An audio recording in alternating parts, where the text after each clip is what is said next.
Mais on sera avec le témoin. Parce que c'est le témoignage, son témoignage. Après son témoignage, on va recevoir l'apôtre Mohamed Sanogo ici. Alors on va rester avec notre témoin. Et on va l'aider à synthétiser le témoignage. Donc, je venais de leur dire que tu as eu le visa. Donc, c'est ce que je venais de dire. Oui, pasteur. Donc, toi, tu vas donner ton nom et tu vas confirmer comment ça a démarré. D'accord. Shalom à tous. Je suis la sœur Anaïs de l'église Vase-Honneur Productivité de la Palmeraie. Alors, je veux ce soir bénir le nom du Seigneur pour la vie de notre papa, le pasteur Mohamed, pour la source de bénédiction qu'il est pour nous. Je veux aussi rendre grâce au Seigneur pour la plateforme de prière, Prière 24, et pour le couple Biti.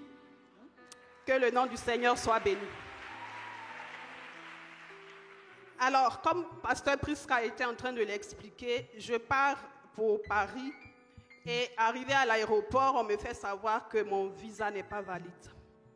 Et pourtant, le visa, il était bien valide. Le temps de m'expliquer, je n'ai pas eu le temps de m'expliquer en fait. Et là, la police vient m'arrêter. On m'arrête et on me met en zone d'attente. C'est un peu comme une résidence surveillée où on vous met le temps de votre rapatriement. Et là, on me demande de signer des documents. On fait un rapport comme quoi mon visa n'est pas valide, on doit me rapatrier. J'ai répondu au policier, je ne peux pas signer ce document. Je sais comment je suis arrivée ici. Je sais que mon visa est valide.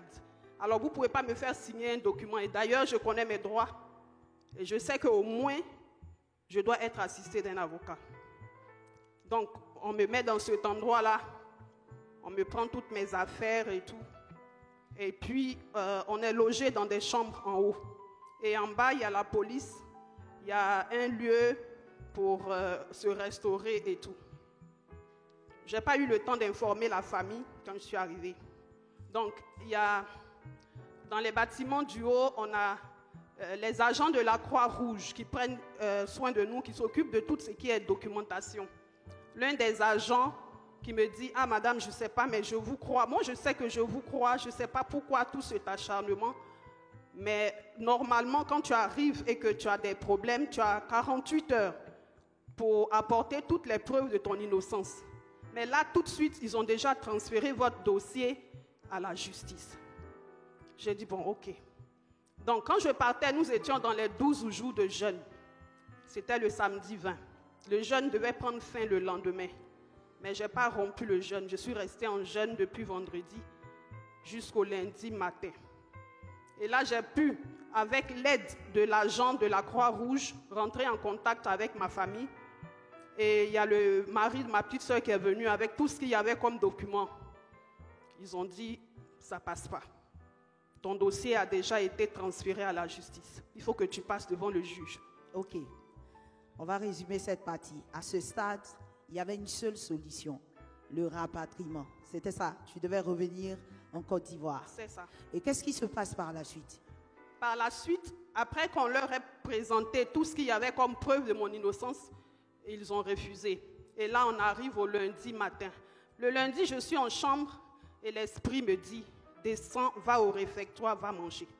Pendant les 3 jours, je n'avais pas encore mangé. Pas parce qu'il n'y avait pas de nourriture. Il y avait bien un réfectoire en bas. On nous donnait la nourriture, mais je n'avais pas faim. Et j'ai dit, non, j'ai voulu résister au fait. Je voulais dormir. Le Saint-Esprit me dit, lève-toi, va au réfectoire. Je me lève. J'arrive au réfectoire et à l'entrée du réfectoire, je rencontre un policier français. Je précise qu'il est français, à la peau blanche. Oui. Donc je le rencontre, il essaie de me faire la conversation. Bon, je demeure courtoise avec lui et je vais m'asseoir au fond de la salle. Je prends mon plateau pour aller manger et je me mets au fond de la salle et je commence à prier. Quand il me voit en train de prier, il vient vers moi. Il me dit, ah, madame, vous êtes chrétienne? J'ai dit, oui, je suis chrétienne. Il me demande, est-ce que vous avez sur vous votre Bible en papier?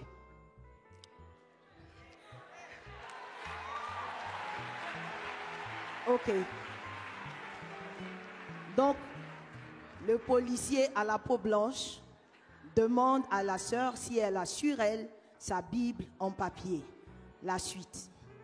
Je lui dis oui. Et effectivement, chaque fois que je me déplace, quel que soit l'endroit où je vais, ma Bible est toujours sur moi. Donc, quand j'arrive, on m'a confisqué toutes mes affaires, mais ma Bible en papier est restée avec moi. Donc, j'ai ma Bible. Je lui dis oui, j'ai la Bible. Il me dit, montez en chambre, prenez Jérémie 33, verset 3. Est-ce que la com peut afficher les versets au fur et à mesure qu'ils seront cités? Jérémie 33, verset 3. Jérémie 33, verset 3. Invoque-moi, je te répondrai, je te révélerai de grandes choses que tu ne connais pas. Quand je vois le verset, je dis, mais attends, c'est qui ce policier? Un policier français qui me donne un verset, et un verset aussi puissant. J'étais un peu troublée, je ressors de la chambre, il est là, dans le couloir, devant ma porte. Il me dit, madame, quand vous êtes rentrée ici, ils ont vu la lumière du Seigneur sur vous.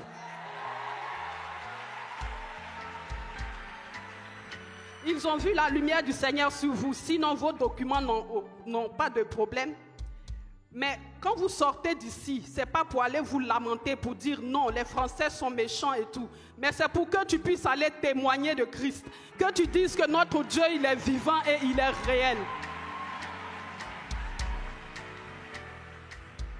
Mais j'étais vraiment stupéfaite. Je le regardais avec de grands yeux comme ça. Je dis, mais c'est qui ce monsieur?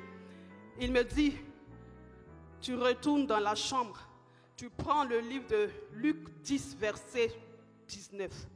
Et sur la base de ce verset, je te dis que ce bâtiment que tu vois est rempli de démons. Ils sont là, ils sont partout, ils sont à toutes les portes d'influence. Alors nous, les enfants de lumière, nous devons nous tenir à la brèche, nous devons prier. Nous ne devons pas nous lamenter, mais nous devons prier. Alors sur la base de ce verset de Luc 10, 19, tu rentres dans cette chambre et tu me secoues ce bâtiment.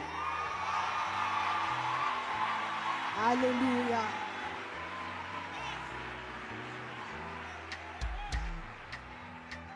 Et le bâtiment fut secoué. Et le bâtiment fut secoué. Parce que quand je suis retournée, je ne sais pas. Mais oui, certainement, c'était le Saint-Esprit. Je ne sais pas d'où m'est venue la force. Pour quelqu'un qui n'a pas mangé depuis 3 jours, j'étais affaiblie. Mais quand je suis rentrée, l'Esprit du Seigneur m'a saisi. Et j'ai commencé à prier. Pendant près d'1 heure, je priais. J'ai prié. Et je vous assure que le bâtiment a été vraiment secoué. Et ce qui était étrange dans le témoignage de la sœur, c'est que chaque fois que ce personnage étrange lui donnait des versets, il attendait dans le couloir de sa chambre. Alors quand je finis ce temps de prière, je ressors, il est encore là.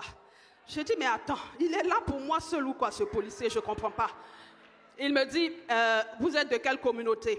J'ai dit, je suis de Vase d'Honneur. Il dit, Vase d'Honneur. Je dis, Pasteur Mohamed Sanogo. Il dit, ah oui, je connais. Pasteur Mohamed Sanogo, je connais. Est-ce que vous servez à l'église ou vous êtes juste une chrétienne du dimanche? Je dis, je sers à la Sainte Seine. Il dit, oui, c'est bien. Mais ce n'est pas là que le Seigneur vous attend. Avant de s'en aller, il nous a donné cette recommandation. Allez par tout le monde et faites de tous les peuples des disciples.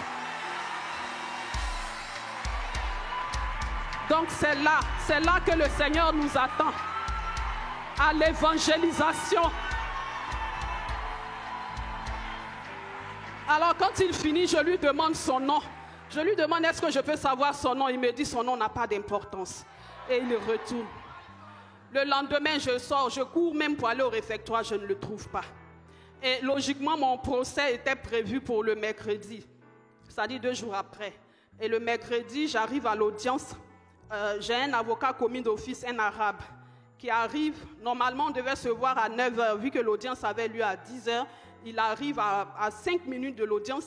Et quand il arrive, il me dit, eh bien, madame, je ne vous garantis rien.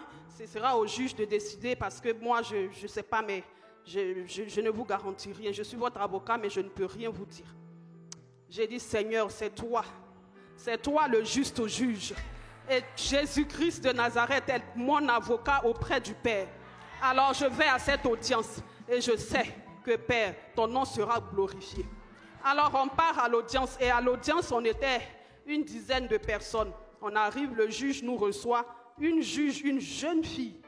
Elle nous reçoit, chacun passe et au bout d'un certain temps, on nous demande de retourner manger le temps des délibérations. Et pendant que je retourne au réfectoire, je rencontre encore le policier français. Et là, il me dit, comment tu as trouvé la juge? Avec un sourire au coin. Je n'ai pas compris pourquoi il me posait la question, vu que l'audience n'était pas encore finie. Et puis, il me dit, tout est accompli. Donc, on va au réfectoire à 15 heures. Le verdict devait tomber à 15 heures. À 15 heures, on arrive dans la salle. Et je veux préciser que je n'étais pas seule. J'avais un témoin, le mari à ma petite sœur, qui était là avec moi, qui était venu assister à l'audience. Appelé Dago Habib, qui est sur les Pays-Bas. Il est venu, il était là. Donc, j'ai un témoin.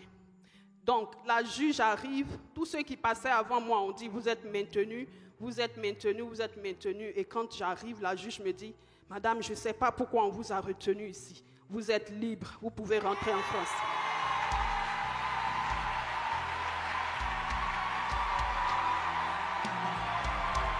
Alléluia. Alléluia. Mais le Seigneur n'a pas encore fini de m'étonner. Le Seigneur n'avait pas encore fini de m'étonner. Parce que quand on finit, je suis libre. On attend donc qu'on me remette mes documents pour rentrer à la maison. Et là, on entend le procureur qui demande aux avocats, mais c'est qui cette juge? Est-ce que vous la connaissez? Et les avocats qui disent au procureur, mais monsieur le procureur, nous on a cru que vous la connaissiez. On ne l'a jamais vue. On ne sait pas qui elle est. On ne sait pas d'où elle sort. On ne la connaît pas. Notre Dieu est vivant. Il est réel, il est vivant. Notre Dieu est réel, il est vivant. Et c'est là que j'ai compris pourquoi le policier français m'avait dit, comment tu as trouvé la juge? Alors je veux bénir le nom du Seigneur qui a fait de grandes choses dans ma vie. Amen. Alléluia. Alléluia. Attends, je vais récapituler cette petite partie. Alors, le policier à la peau blanche avait disparu durant 2 jours. Et quand il refait son apparition, il lui demande, après l'audience, comment tu as trouvé la juge? Elle ne comprend pas la question. Parce qu'elle ne sait pas comment répondre. Et il a un sourire, un petit sourire au coin des lèvres. Il dit, comment tu as trouvé la juge? Il sourit, il s'en va. Et comment elle va comprendre de quoi il parle? C'est quand après, entre eux, ils s'interrogent sur l'origine de la juge. Personne n'avait jamais vu la juge avant ce jour-là. Personne. Et le procureur a dit une chose, il a dit, mais normalement, quand il prend la liste, normalement c'est tel juge, il a dit le nom du juge en question, c'est ce juge-là qui devait présider cette audience. Alors d'où est-ce qu'elle est sortie celle-là? Personne ne la connaît, personne ne connaît son nom. Ils ont demandé partout dans la salle, personne ne savait qui était cette juge. Mais et c'est comme ça que j'ai été libre. Alléluia. Amen. Elle était libre de continuer son chemin, de continuer son voyage paisiblement. Alléluia. Amen. Combien de personnes ont été libérées ce jour-là? J'étais seule. Nous étions une quinzaine de personnes, 10 ou 15 personnes. Avant moi, il y avait un Brésilien, mais les 14 autres sont restés dans la cellule. Et le Brésilien a été libéré avec moi. La particularité avec ce Brésilien, c'est que quand on a été libéré, mon beau et moi, nous sommes allés vers lui pour l'évangéliser. Et là, il a dit, oui, je connais le nom de Jésus. Et tout le temps de l'audience, ma mère au Brésil est restée en prière. J'ai compris que le Seigneur était venu pour libérer ses enfants ce jour-là.